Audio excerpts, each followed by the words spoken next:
বাংলাদেশের যে আন্দোলন গত 16 বছর ধরে চলেছে সেটা হচ্ছে মূলত বাংলাদেশের মানুষের মালিকানা ফিরে পাওয়ার জন্য, তার রাজনৈতিক সাংবিধানিক গণতান্ত্রিক অধিকার ফিরে পাওয়ার জন্য। বহু লোক জীবন দিয়েছে, বহু লোক পঙ্গু হয়ে গেছে, বহু লোক ব্যবসা বাণিজ্য হারিয়েছে, বহু লোক একেবারে তার সব সম্পদ হারিয়ে এখনো দিশেহারা অবস্থায় আছে, বহু লোক দেশ ছেড়ে পালিয়ে গেছে, সাংবাদিক সহ দেশ ছেড়ে পালিয়ে গেছে, দেশে থাকতে পারে নাই। এই সকলে মিলেই আজকে এই সফলতা আমরা অর্জন করতে পেরেছি। হাজার হাজার লোক যেদিন শেখ হাসিনা পালিয়ে যায়, তারেক বলতেছিল যেদিন শেখ হাসিনা পালিয়ে যায় সেদিনও আমাদের সাথে কেরানীগঞ্জের জেলে 10,000 নেতাকর্মী ছিল। 10,000, ওই 10,000-এর মধ্যে প্রায় 9,500 হচ্ছে বিএনপির নেতাকর্মী এবং বাকি অন্যান্য দলের নেতাকর্মীরা ছিল। এবং এদের সকলকে রাস্তা থেকে গ্রেফতার করেছে, বাড়ি থেকে তুলে নিয়ে গেছে। এদের ভূমিকা দেখে দেখে, ভিডিও ক্লিপ দেখে দেখে এদেরকে তুলে নেওয়া হয়েছে।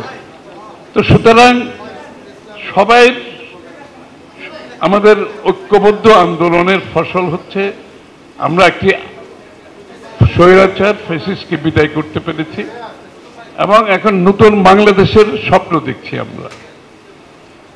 আমি অত্যন্ত একটা আশাবাদী মানুষ, যে অনেকে বলেছে বিগত দিনে এটা হচ্ছে সেটা হয়েছে, আগামী দিনে এটা হবে সেটা হবে।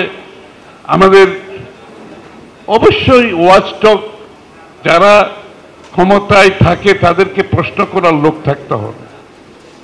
Speaking truth to the power, ক্ষমতায় যারাই থাকবে তাদেরকে যাতে জনগণ প্রশ্ন করতে পারে, এটা আমাদেরকে নিশ্চিত করতে হবে।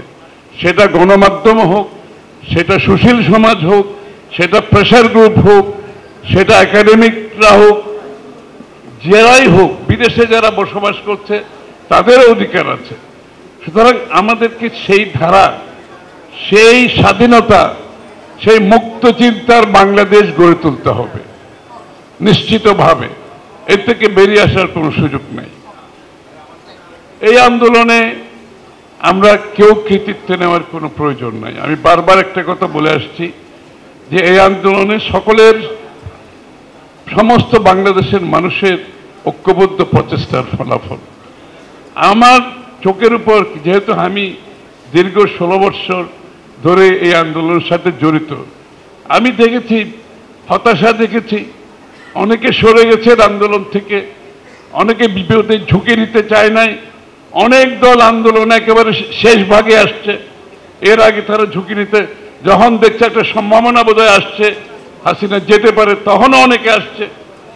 আবার অনেকে 1 সপ্তাহ 2 সপ্তাহ আগে সুশীল সমাজের লোককে দেখেছি 2-1 সপ্তাহ আগে থেকে রাস্তায় নেমেছে। কিন্তু আমরা সকলকে স্বাগত জানাই, এমনকি যে একদিন আগেও রাস্তায় নেমেছে তাকেও স্বাগত জানাই, তারও তো একটা অবদান আছে।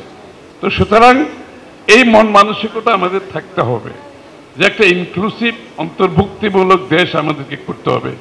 তাই বলে আবার সব দলের একই চিন্তা, একই ভাবনা, একই দর্শন থাকবে, যেটা অনেকে বলা বলি করছে, এটা কোনো প্রয়োজন না। এটা গণতন্ত্র।